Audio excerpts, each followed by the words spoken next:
Les salles d'audience des tribunaux sont généralement le théâtre de différends juridiques plutôt que de violences. Que se passe-t-il lorsque les victimes prennent les choses en main?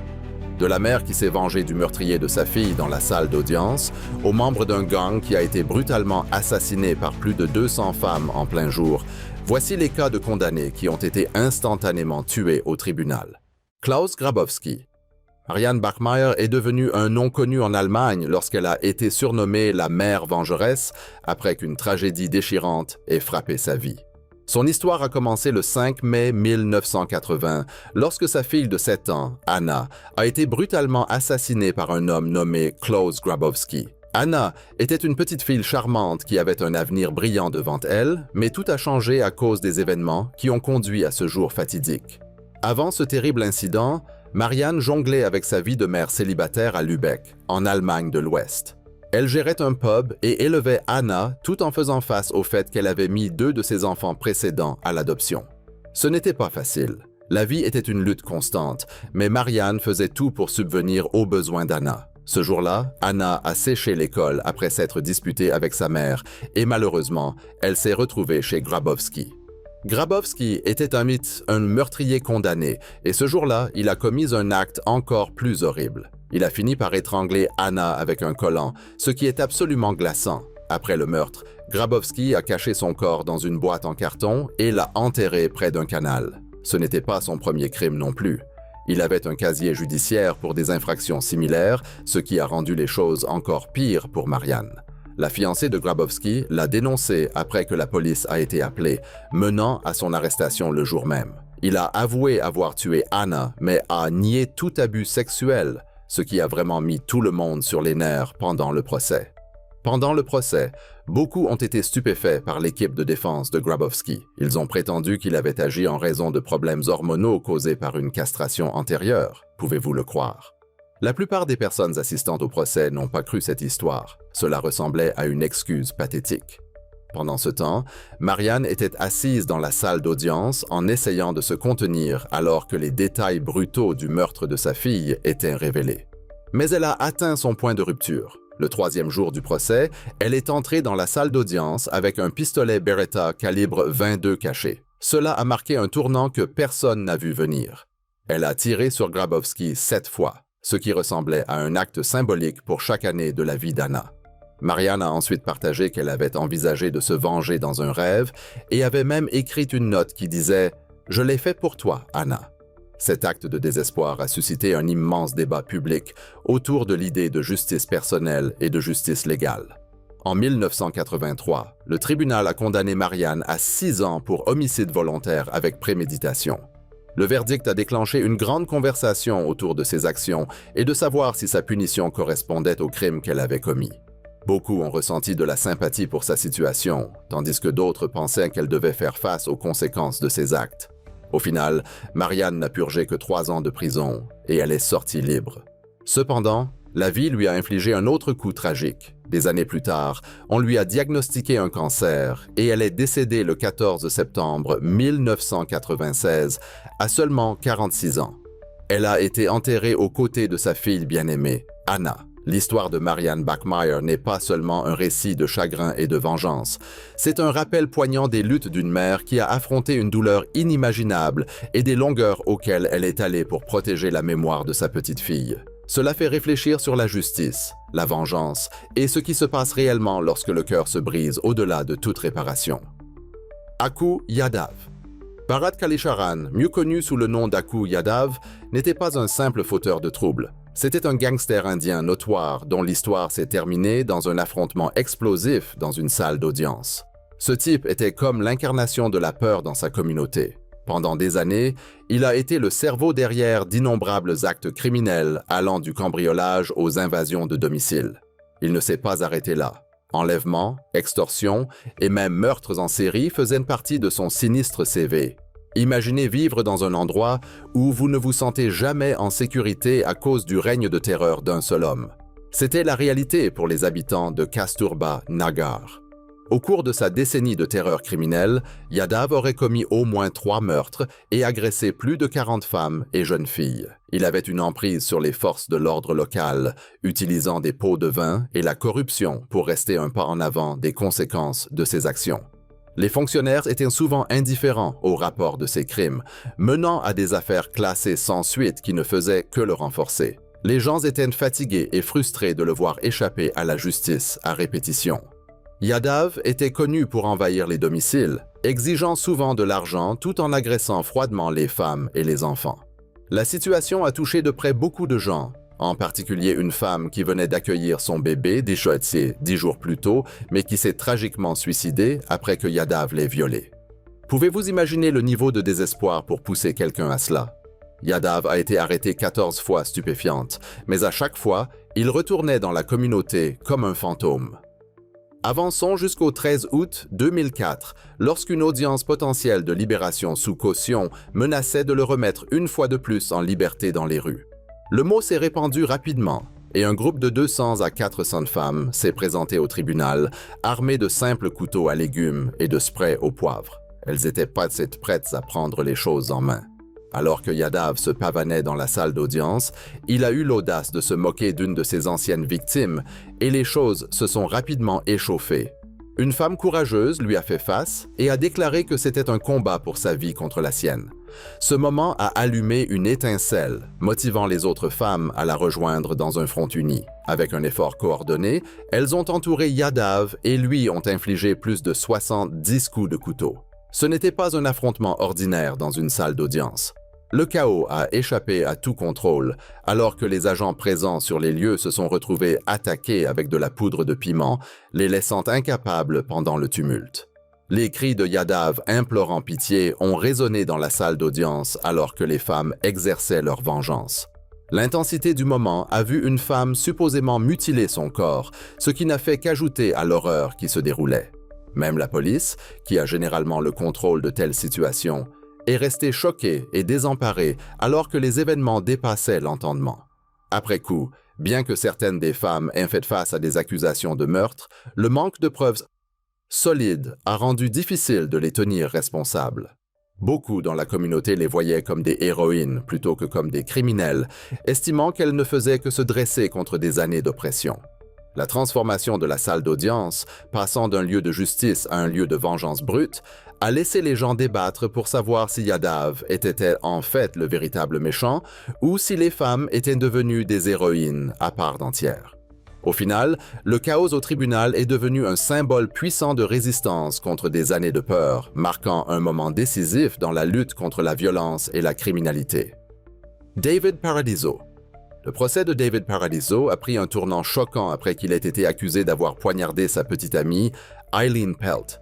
Toute la situation a escaladé lorsque Paradiso a attaqué Pelt, infligeant une blessure mortelle à son cou, puis a disposé de son corps près d'une route.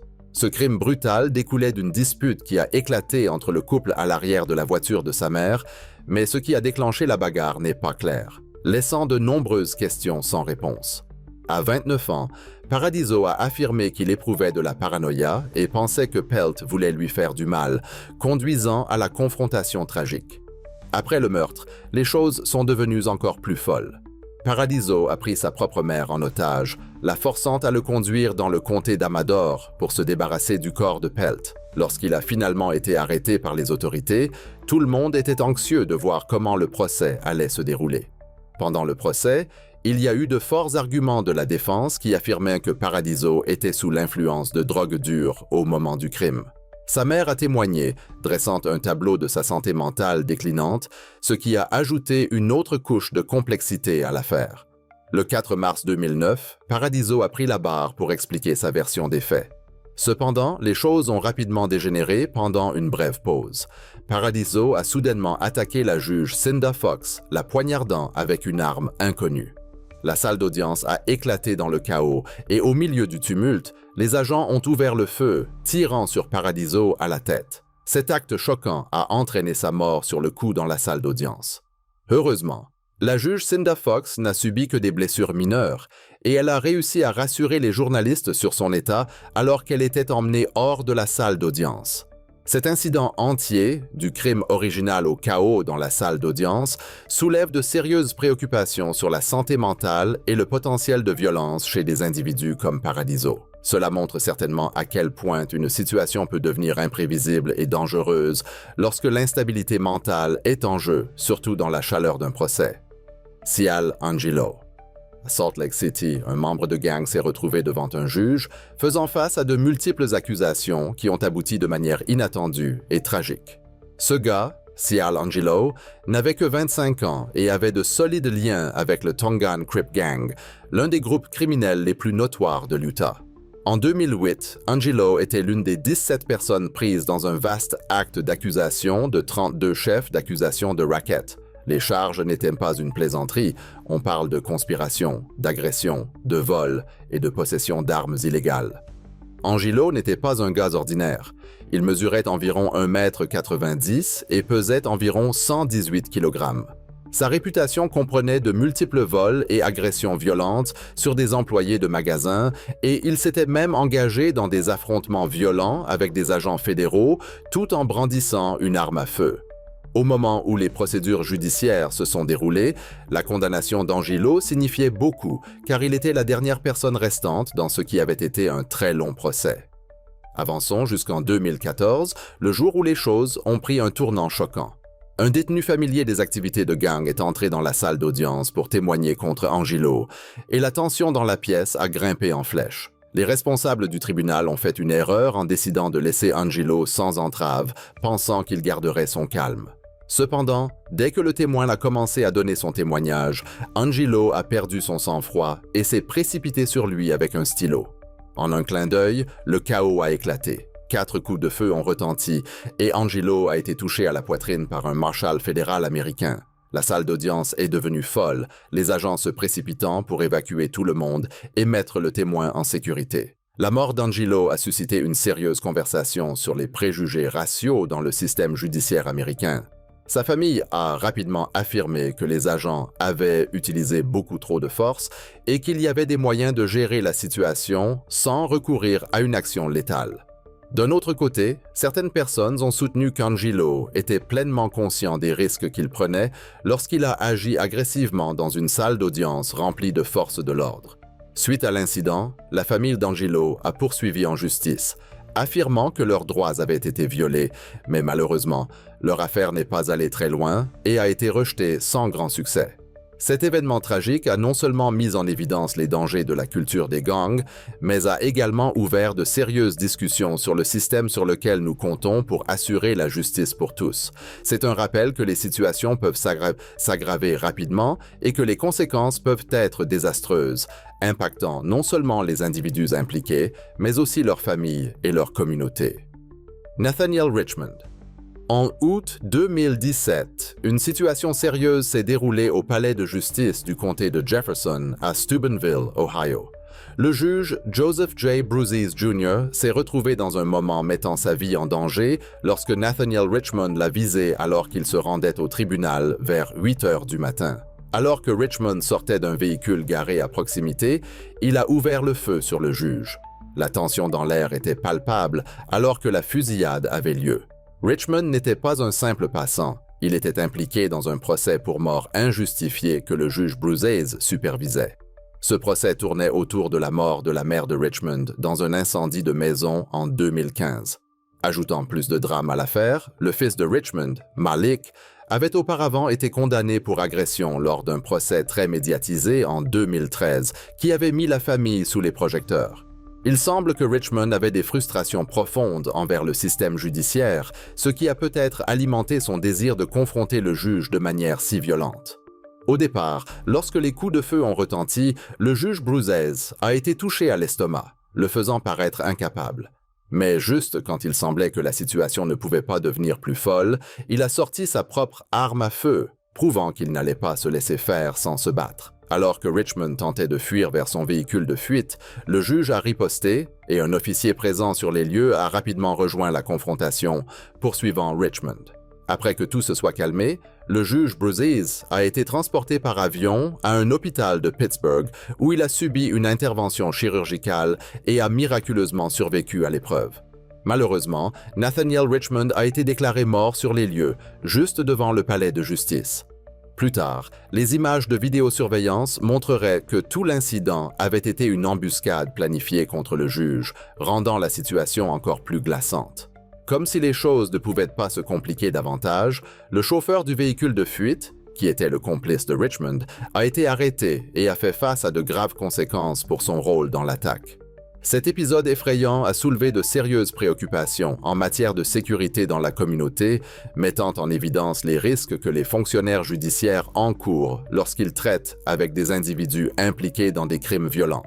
C'est un rappel que parfois, la salle d'audience est plus proche d'un champ de bataille que ce que nous pourrions penser. Brian Nichols.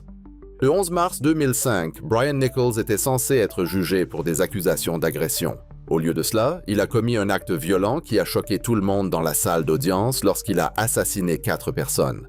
Tout a commencé plus tôt, lorsque Nichols a fait face à des accusations supplémentaires pour agression et enlèvement contre une ancienne petite amie. Vous pouvez imaginer comment les personnes proches de lui se sont senties lorsque son premier procès s'est terminé par un procès annulé. Ils étaient sérieusement inquiets qu'il tente de s'enfuir. Pendant son procès, Nichols a élaboré un plan d'évasion, et cela s'est transformé en quelque chose de bien plus sérieux. Il a attaqué le shérif adjoint Cynthia Hall au palais de justice du comté de Fulton, la blessant grièvement et volant son pistolet de service Glock. Au lieu de se faire discret, il a décidé de se changer en vêtements civils. Ce mouvement a rendu plus facile pour lui de réaliser son plan d'évasion tout en mettant plusieurs vies en danger. Lorsque Nichols est entré dans la salle d'audience, il ne s'est pas contenté d'entrer comme un simple accusé. Il a fait irruption, tenant les gestionnaires de cas Susan Christie et Gina Clark Thomas, ainsi que l'avocat David Allman, sous la menace d'une arme. Il était déterminé à être emmené dans le cabinet du juge Barnes et les choses ont escaladé. Le sergent Grantley White a tenté d'intervenir et de le désarmer, mais il est devenu otage à la place. Parler d'un retournement inattendu. Une fois que Nichols était dans la salle d'audience du juge Barnes, la situation a pris une tournure mortelle. Il a ouvert le feu, abattant le juge Barnes et la sténographe judiciaire Julie Ann Brando. Dans le chaos de son évasion, il a tué le sergent Hoyt Teasley, portant le nombre total de décès à 4. Après son saccage violent, il a réussi à s'échapper en volant des véhicules et en menaçant la vie des gens. Pendant un certain temps, il était difficile à attraper, provoquant une chasse à l'homme massive. Il s'est même retrouvé dans America's Most Wanted, avec une récompense de 65 000 $ offerte pour toute information conduisant à sa capture. Désespéré de maintenir le contrôle pendant son évasion chaotique, Nichols a kidnappé Ashley Smith.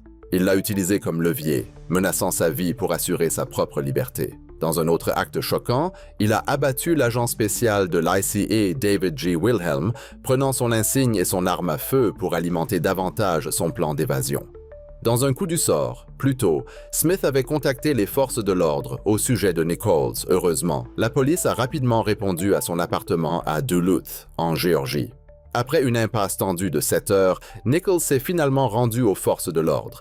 Il a été emmené dans un bureau du FBI à DeKalb, en Géorgie, puis transporté dans un poste de police à Atlanta. Lors de son interrogatoire, il a avoué tous les crimes odieux sur vidéo, ne laissant aucun doute sur sa culpabilité. Le 5 mai 2005, Nichols a fait face à un énorme acte d'accusation comprenant 54 chefs d'accusation qui comprenaient meurtre, enlèvement, vol à main armée, agression aggravée, vol, carjacking et évasion. Initialement, il a plaidé non coupable, soutenant la tentative de son équipe de défense de plaider la folie. Mais l'accusation ne l'a pas entendu de cette oreille et a poussé pour la peine de mort. Après un long procès, le jury a mis 12 heures à délibérer.